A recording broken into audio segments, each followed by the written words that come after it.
Hello and welcome to BQ Prime. You're watching IPO Adda, and the company in focus today is Jupiter Lifeline Hospitals. The company is a multi-specialty hospital chain operating out of Mumbai metropolitan region and the western region. It has three hospitals currently in Thane, Pune, and Indore, and another one which is an upcoming or under construction hospital, which is in Dombivli in Mumbai.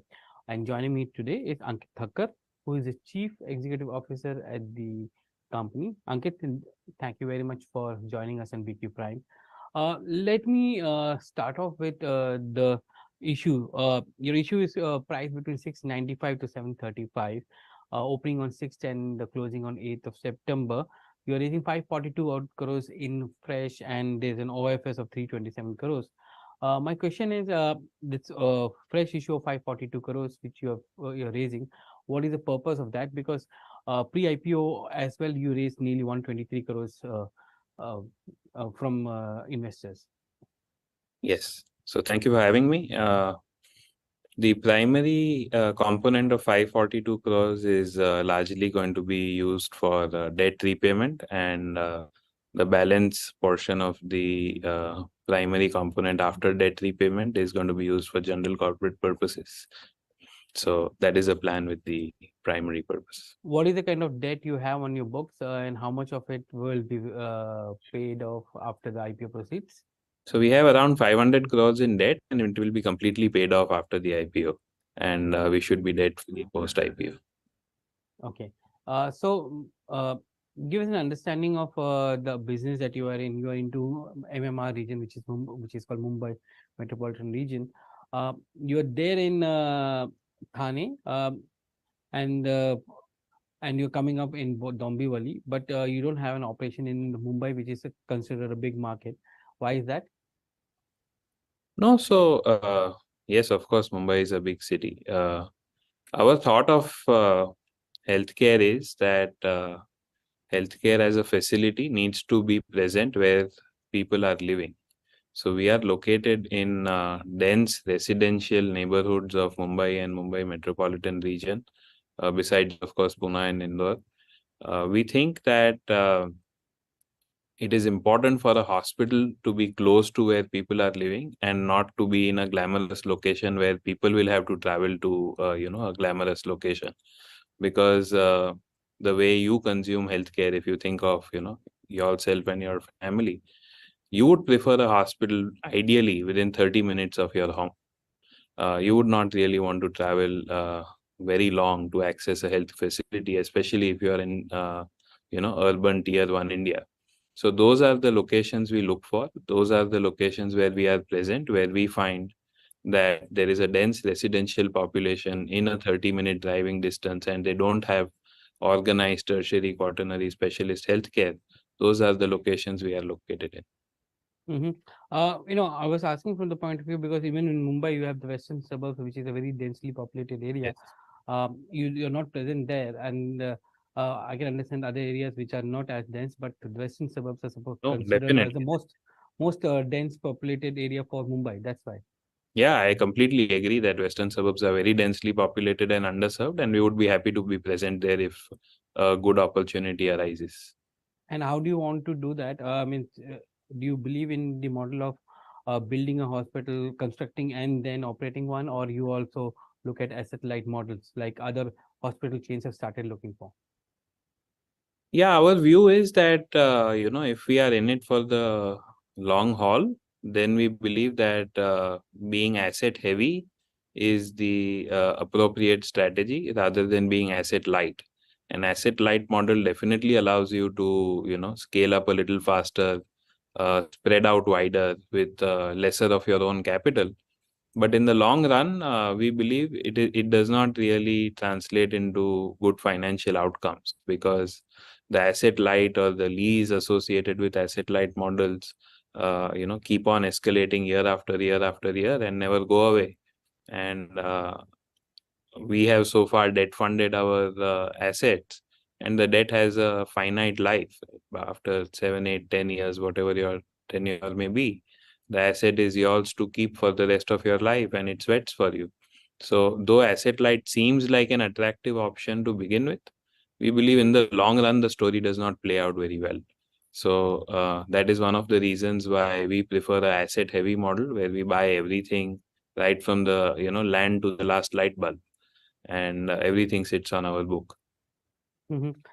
Interesting, because if that is the case, then your build up or expansion has to be very. I mean, it's not going to be as rapid as others may be looking at in some of the markets, because if construction and commercialization of hospitals will take 2 to 3 or 4 years before Absolutely. any asset comes into play. So, how do you plan to expand your reach beyond the western region, or from MMR? Yeah, so currently our aspiration is to have increase our strength in Western India. MMR is not a restricting factor, but Western India is currently the canvas which we are looking to operate in. And within this canvas, we hope to expand and operate.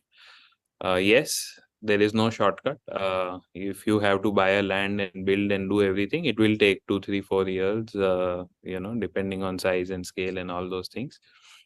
But if you look at the life cycle of a company and also the life cycle of the hospital itself, we believe that that is a better investment in terms of time to make, because then uh, for the rest of your existence and life, the asset really performs much better. It is fundamentally sound, it is sustainable. You are able to design and build a good quality asset. You are able to choose the location that you like. If you get into acquisitions and asset light, you have to take what you get. uh, and as I explained earlier, financially the story does not play out very well. So yes, this is a conscious choice that we are making, that even if it means that we can't grow as fast as we could if we were to lease anything that came our way, we think this is a prudent way to grow. So is it fair to say that because some of the most crowded cities have lack of space or land availability, uh, your future expansions would be on the periphery of those cities, or suburbs of those cities, where actually the population will reside as population expands, and that would be the kind of expansion that you will have going forward? Yes, maybe. Uh, so honestly, like I was saying some time back, I'm not very fussed about whether it is a city center or the periphery or all somewhere in between, as long as the primary criteria, that is a dense residential neighborhood which is underserved in terms of healthcare, that is important. We would like to be in tier one urban India, but within that tier one urban India, the characteristic of that location is more important rather than am I in the most glamorous part of town. That is not the aspiration. You spoke about returns as well for both the models. In your model, what is the kind of differential that you have with respect to returns as compared to other peers who have a mix of both your asset owned as well as asset light? So honestly, we have been intrinsically focused, all these years. I have not really tried to analyze what other players are doing. We have tried to analyze what we are doing and whether that is good enough or not, as far as we are concerned. So Now we are that you're quite. coming into the market, you will have to look at your peers as well, right? I'm not too sure. I think others will have to look at my peers to make their investment decisions, but I still need to look at what I am doing. And we are responsible for our outputs and our clinical qualities and outcomes and patient satisfaction, and Hmm. of course now investor satisfaction also. Hmm. But I think as long as we are doing a job which is satisfactory, in our eyes, and that is a story that we have told everybody, I think that is good enough. In terms of returns, just to give you, I don't mean to skirt your question, but to give you color on how we look at it. Now, the returns that you make today with new accounting standards, some of the lease and rental expenses go below the EBITDA, and EBITDA still looks big. But if over the long run, as I was saying, if you have an asset ownership, then that EBITDA really translates in a large extent to free cash. There is not too much of a leakage of lease and other things below it, because EBITDA is a, I don't know how to say, it's a accounting terminology. It is, cash is the reality, these are stories. So what keeps most money in your pocket? Mm-hmm. And if there is an asset ownership, and after that initial period of what we had so far, debt funded growth, the debt is paid off, then that money is yours to keep. So eventually that is what is more important. And I mean, you don't really need to be a financial wizard to understand that this will, in the long run, keep more money in your pocket. What about the EBITDA margins? You ended FY23 at 22.6%. It's increased over the previous year. Yeah. Do you see further uptick possible in this EBITDA margin? Yes, so this is our blended EBITDA margin with our Indore hospital still, being very new. I think it has completed its second full year of operations, and uh, so once the Indore hospital starts maturing and also starts to contribute positively, then at a console level, definitely we should see uh, some expansion on the EBITDA margin. Hmm. I was looking at your cash flows. Only I think Thane is the one which is generating free cash flows today. Uh, Thane and and Pune. Pune a little bit. So, and but majorly coming from Thane because that's the one which where you're majorly dependent on your revenues. Uh, how do you see cash flow positions improving from here on? Uh, Pune also needs to pick up on cash flows, and your Indore, as you said, it's new. So, what is the kind of break-even timeline that you have for Indore? No, so Pune is already, I think, doing close to 300 odd crores in the last financial year, FY23, and generating healthy EBITDA margins in mid 20s. As far as Pune is concerned, it is definitely contributing quite well in terms of cash flows and EBITDA margins also. Having said that, it also has a significant growth headroom, because we added few more beds in Pune, and the occupancy has a significant headroom for growth and expansion in Pune. Of course, Indore is just getting started. So Pune and Indore both have a significant headroom for growth in the next couple of years. Mhm. Uh, since greenfield would take time, does all your hospitals have enough room for a brownfield expansion going forward? Yes, they all have. Thane is walked that journey and exhausted. Pune is also now almost through. Indore, we have built it for 431 beds, but currently we are only operating 231.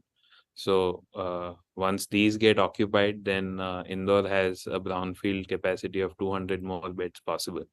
So all our facilities we plan that way, that they are sized and planned for a larger capacity, but we operate smaller capacity to begin with. And once that gets occupied, then we start ramping up and do brownfield expansion there. This helps us save some initial capex and operating costs also, and utilize that at the appropriate time. Mhm. Give me a sense of how you've been able to price yourself in these markets compared to metros where your peers are there or where the focus of the peers are there. Indore, Thane, Pune, and Dombivli. They are part of the tier one, but it's in the suburbs and other areas where you cannot actually compare yourself with the metro thing from a pricing point of view. So how are you priced on there? Because I was looking at your average revenue per operating bed. It has gone up year on year, and now it's roughly around close to 51. And I assume it's a blended one rate which you're Yes. talking about. So, what is the kind of opportunity that you have in these markets? No, so I think Thane and Dombivli both are considered MMR, right? So Mumbai MMR would have similar kind of pricing, and that is what we are seeing in Thane also, that the pricing is similar to a comparable tertiary care specialist hospital in Mumbai. So the pricing would be similar in each city. I think I don't know. I would like to be candid. Uh, Today, in a competitive industry of any kind, including healthcare, but not limited to healthcare, uh, in a free market competition, there is a limited pricing power for most of the things. Right? You will have to be in line with the market dynamics of the geography where you operate in. So in Pune, we will have to be priced similar to top tier of Pune. In Bombay, we'll have to be priced similar to top tier of Mumbai. In Indore, we'll have to be priced similarly. And insurance companies also have reimbursements based on kind of cost of living in different cities or grades of cities. So combination of those things will mean that there is not 100% pricing autonomy, but we are always comparable to top tier in the geographies where we operate. Hmm. 55% of your revenues are linked to insurance claims and 45 are self, and that's insurance claim part is growing up. Does that need to have a working capital requirement going forward, because the lag period with which the money gets transferred to you? No, we don't have a very long lag period. We are able to recover all the money in less than a month. So we have quite a good working capital cycle, and we don't need a lot of working capital. One thing which I want to check with you was that I was reading your RHP, and it mentioned that you have a luxury hotel next to your Thane hospital. Now, that's an odd one for a hospital chain. How did that happen? And do you want to retain that kind of property, or it was just an Yeah, experiment that so you did? it like it caught your eyeball, it catches some eyeballs. But I would invite you to visit us and walk over around the facility, and you will realize that the hotel is essentially an amenity. It occupies maybe exclusively less than 5% of our built up area, and it has only 22 rooms. Uh, Okay. as against that, the hospital has 375 plus beds. So it is not a business center. We don't look at the hotel as a business center. We look at it more as an amenity. They help us in multiple ways. One is they also run our kitchen and do food for all our patients. So all food given to all the patients is done by the hotel. And these rooms, they kind of come in quite handy for sometimes patients who are from different cities or countries. It becomes very convenient for them. Sometimes even from not too far, but some patient is critical and in the ICU, and the family would like to be close by and stay back. They use this hotel. We conduct medical academics and CMEs and education programs where we have faculties visiting us from different cities, states, and countries. They use that. So there are a lot of fringe benefits and advantages to this hotel. Uh, does it become a profit center? No. Is that the intent of building the hotel? Absolutely not. The intent is just, we are giving up less than 5% of our space and creating a, amenity for the patient community and the medical community both. And yeah, we'll retain it. So it's given to a third party for managing that Yes. hotel. Yes. Is that the kind of model that you're adopting in other Oh, centers this is as the well? only one. Yeah, only Thane has this model. The other hospitals don't have this model.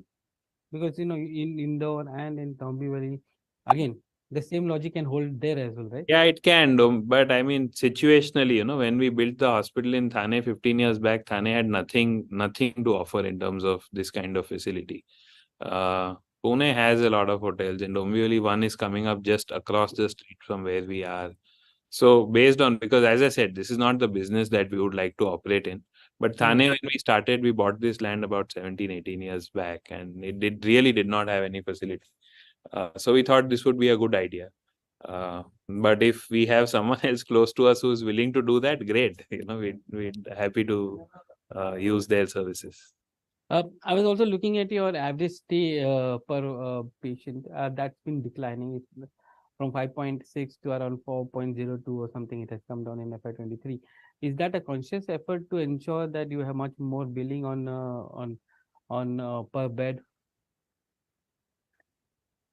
Uh, the honest answer is no. And the honest answer is that Because that affects your average room per occupied bed as well, right? no, yes and no. It may or may not, right? It depends on what you are doing. Let us say, I'll give you a simple but exaggerated example. Let us say that you have one hospital only doing liver transplants. The average length of stay for that hospital is going to be 15 days. One hospital is only doing cataract surgeries. The average length of stay is going to be 4 hours, right? So does it mean that the guy who is only doing cataract surgery is going to make more money than the guy who's doing transplant? You know, it this is oversimplified, but so is the theory that monitoring average length of stay will give me a great insight into a financial performance of a hospital is also an oversimplified theory. Uh, it No, I'm depends on the asking it kind of because case. many hospitals now go for No, no, I know.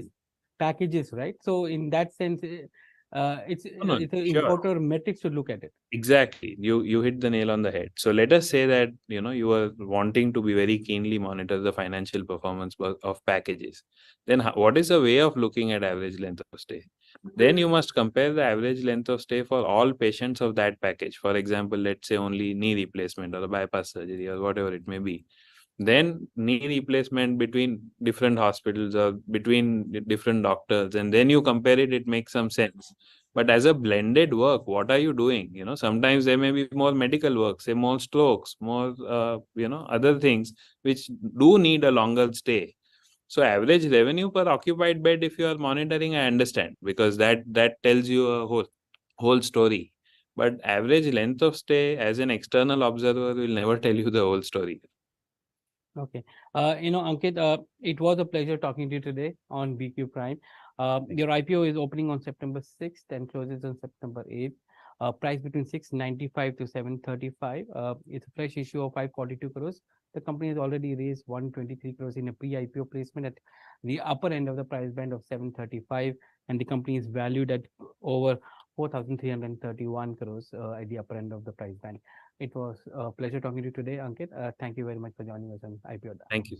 Thank you so much. Thank you for having me.